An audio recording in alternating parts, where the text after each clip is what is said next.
Ethics is an important core value in nursing. Ethics consists of 4 principles: autonomy, justice, beneficence, and non-maleficence.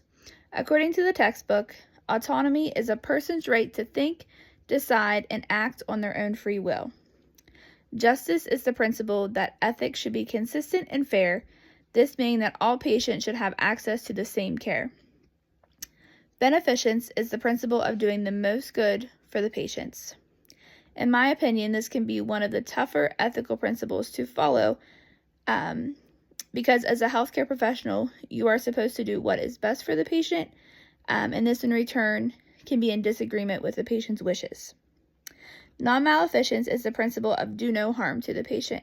This also is a difficult principle for healthcare providers because most of the time, most treatments or procedures can pose some type of risk to the patient, and the provider can never be 100% sure of what the outcome will be of that treatment.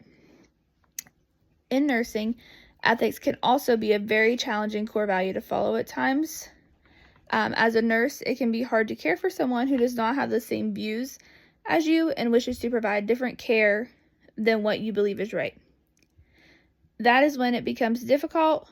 As the nurse caring for the patient, you have to put your thoughts to the side and support the patient on their wishes and still provide them with the same care. During my career, I have experienced a couple of situations where an ethics committee had to get involved in the patient's care and determine whether or not the choices being made for the patient were ethical and going to be in the patient's best wishes.